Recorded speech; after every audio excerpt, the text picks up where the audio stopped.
నేరస్తుల గుండెల్లో సింహ స్వప్నం ఉమేష్ చంద్ర. ఈ పేరు వింటేనే రోమాలు నిక్కబొడుచుకుంటాయి.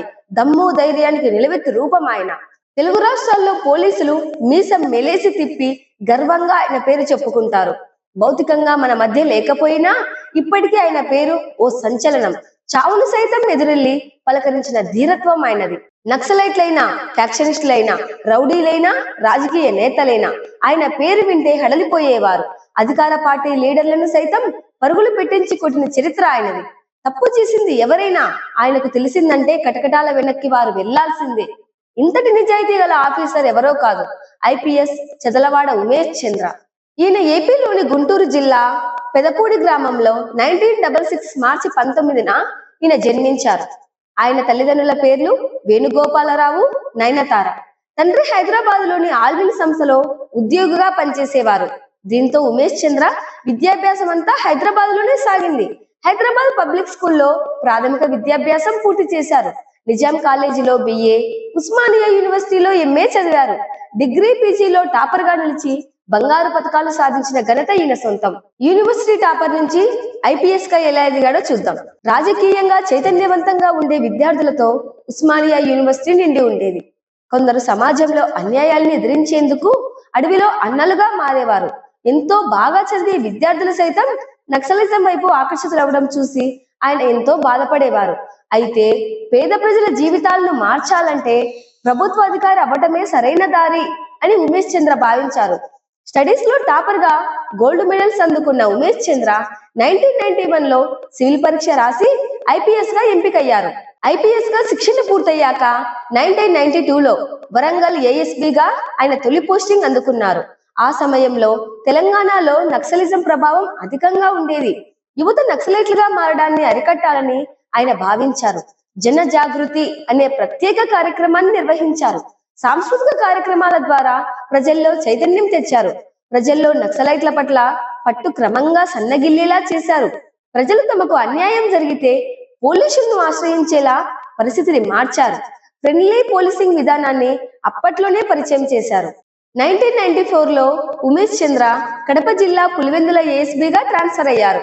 ఆయన ఇక్కడ పనిచేసింది కేవలం 4 నెలలే అయినా పులివెందుల ప్రాంతంలో ఫ్యాక్షనిజాన్ని పూర్తిగా అణిచివేశారు. పోలీసుల హీరోయిజం అంటే ఎలా ఉంటుందో రుచి చూపించారు. పగలు రాత్రి అనే తేడా లేకుండా సోదాలు చేశారు. బాంబులు, ఆయుధాలను స్వాధీనం చేసుకొని చిన్న స్థాయి రౌడీల నుంచి పెద్ద పెద్ద ఫ్యాక్షనిస్టుల వరకు ఆయన కంటి మీద కునుకు లేకుండా చేశారు. సామాన్యులను ఇబ్బంది పెడితే ఎంతటి వారైనా సహించేవారు కాదు. ఆయనను పొగుడుతూ అక్కడికి కవులు, కళాకారులు ప్రత్యేకంగా పాటలు సైతం రాసేలా ప్రేరణగా నిలిచారు. వరంగల్ కు ఓఎస్డీగా ఉమేష్ చంద్ర 1995లో బదిలీ అయ్యారు. ఈసారి నక్సలిజాన్ని రూపుమాపాలని ఆయన టార్గెట్ గా పెట్టుకున్నారు. ఫ్రెండ్లీ పోలీసింగ్ తో ప్రజలకు చేరువయ్యారు. మారుమూల ప్రాంతాల్లో పేద ప్రజలకు పోలీసుల ద్వారా నిత్యావసర సరుకులు పంపిణీ చేసేవారు. విద్యను ప్రోత్సహించడం, మహిళల్లో అక్షరాస్యతను పెంపొందించడం, పేదలకు ఉపాధి చూపించడం వంటివి చేశారు. ప్రజల్లో పట్టు సంపాదించారు. నక్సలైట్ల గురించి ఎప్పటికప్పుడు ఇన్ఫార్మర్స్ ద్వారా సమాచారం సేకరించారు. ఆయన వ్యూహాలు ఫలించాయి. ఇలా పెద్ద సంఖ్యలో నక్సలైట్లను పట్టుకోవటంలో సఫలమయ్యారు. 1995 జూన్లో ఉమేష్ చంద్ర ఎస్పీగా పదోన్నతి పొంది కడపకు తిరిగి వచ్చారు. రౌడీలు, ఫ్యాక్షనిస్టులు భరతం పట్టారు. రాత్రి పగలు తేడా లేకుండా సోదాలు చేశారు. రాజ్యాంగేతర శక్తుల గుండెల్లో రైళ్లు పరిగెత్తించారు. పేకాట, జూదం ఆడుతూ దొరికిన రాజకీయ నేతలను, ప్రభుత్వ ఉద్యోగులను కటకటాల్లోకి నెట్టారు. వారికి పోలీస్ స్టేషన్ రుచి చూపించారు. ఇక అప్పట్లో వైఎస్ రాజారెడ్డిని అరెస్ట్ చేయడం ఒక సంచలనం. ఇలాంటి దూకుడైన పనితీరుతో కడప పులిగా ఉమేష్ చంద్ర పేరు పొందారు. ఆయన వైఖరి జిల్లాలోని అధికార పార్టీ నేతలు, ప్రజాప్రతినిధులకు అస్సలు నచ్చలేదు. చివరికి ఉమేష్ చంద్ర ట్రాన్స్ఫర్ ఆర్డర్ అందుకున్నారు. సామాన్యులకు కష్టం వస్తే ఉమేష్ చంద్ర చెల్లించిపోయేవారు. ప్రజల సమస్యలను ఎక్కడికక్కడే పరిష్కరిస్తూ వారికి ఆత్మ బంధువుగా మారారు. ఇదే కాకుండా కింది స్థాయి పోలీసుల సంక్షేమం పైన ఆయన కృషి పెట్టారు. పోలీసుల నివాసాల ప్రాంతంలో కనీస సదుపాయాలు మెరుగుపరిచారు. అవసరమైతే తన సొంత ఖర్చులు పెట్టేవారు. దీంతో ఆయన ట్రాన్స్ఫర్ కావడంతో వారంతా ఉద్వేగానికి లోనయ్యారు. ఉమేష్ చంద్రను ట్రాన్స్ఫర్ చేయొద్దని పెద్ద ఎత్తున పోలీసులు, ప్రజలు ఏకమై ధర్నాలు చేశారు. నిరసనలతో జిల్లా మొత్తం హోరెత్తించారు. మంచిని కాక్షించే రాజకీయ నేతలు కూడా వారికి జత కలిశారు. అప్పటి కడప ఎస్పీ ఉమేష్ చంద్రను రాజకీయ ఒత్తిళ్లతో ట్రాన్స్ఫర్ చేశారని ప్రచారం పెరిగింది. ప్రజలు పోలీసులలో ఆగ్రహ జ్వాలలు పెల్లుబికాయి. కొందరు పోలీసులు రాజీనామాలకు సిద్ధమయ్యారు. ఒక హోంగార్డ్ కలెక్టరేట్ వద్ద కిరోసిన్ పోసుకొని ఆత్మహత్యాయత్నం చేశారు. దీంతో అప్పటి ప్రభుత్వం ఇరుకున పడింది. ధర్నాలు ఆపకుంటే తాను రాజీనామా చేస్తానని ఉమేష్ చంద్ర పేర్కొన్నారు. అయినా వారు వెనక్కి తగ్గలేదు. చివరికి ఐజీ అక్కడికి వచ్చి అందరికీ శతవిధాలా నచ్చజెప్పారు. ఉమేష్ చంద్ర రాజకీయాలకు బరి కాలేదని, సాధారణ బదిలీ అని చెప్పారు. దీంతో కన్నీటితో ఉమేష్ చంద్రను కడప ప్రజలు వీడ్కోలు పలికారు. కడప జిల్లాలో 2 ఏళ్లు ఎస్పీగా చేశాక 1997లో ఆయన కరీంనగర్ ఎస్పీగా బదిలై వెళ్లిపోయారు. అక్కడ కూడా ప్రజలపై ఎంతో ప్రభావం చూపారు. సామాన్యులు నేరుగా తమ కష్టాన్ని ఆయనకు చెప్పుకునేవారు. ఆయా సమస్యలకు అక్కడికక్కడే పరిష్కారం కూడా చూసేవారు. ఏడాదికో మరోసారి ఆయన బదిలీ అయ్యారు. ప్రమోషన్ పొంది డిఐజీ స్పోర్ట్స్ అండ్ వెల్ఫేర్ గా నియమితులయ్యారు. అక్కడ నుంచి పనితీరు కనబర్చారు. 3 నెలల వ్యవధిలోనే ఆధునిక కంప్యూటర్ సెంటర్ ఏర్పాటు చేశారు. ఎన్నికల నిర్వహణలో సాఫ్ట్వేర్ అభివృద్ధికి తనదైన చొరవ చూపారు. హైదరాబాద్ లో తలదాచుకుంటున్న 2 నక్సలైట్లు మిస్ అయ్యారు. వారిని ఉమేష్ చంద్ర చంపి ఉంటారని నక్సలైట్లు భావించారు. ఎస్పీగా, ఎస్పీగా వివిధ హోదాలలో తనని అణిచివేయడాన్ని నక్సలైట్లు గుర్తు పెట్టుకున్నారు. దీంతో ఉమేష్ చంద్ర హత్యకు పక్కా ప్లాన్ చేసి అమలు చేశారు.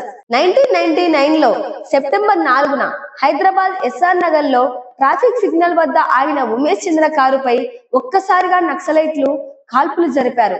ఉమేష్ చంద్రతో పాటు ఆయన డ్రైవర్, గన్ మ్యాన్ ను సైతం నక్సలైట్లు హతమార్చారు. సమర్థవంతుడైన ఐపీఎస్ అధికారి ఉమేష్ చంద్రను హైదరాబాద్ నడిబొడ్డులో నక్సలైట్లు చంపడం దేశవ్యాప్తంగా చర్చనీయాంశంగా మారింది.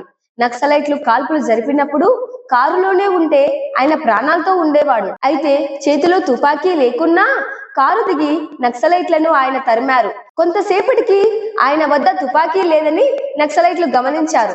వెంటనే కాల్పులు జరిపి ఆయన్ని హత్య చేశారు. ప్రాణంపై ఏమాత్ర ఆశ లేకుండా చివరి శ్వాస వరకు ఉమేష్ చంద్ర తన కర్తవ్యాన్ని నిర్వర్తించారు. పోలీసులతో పాటు ఎందరికో ఒక రోల్ మోడల్ గా నిలిచారు.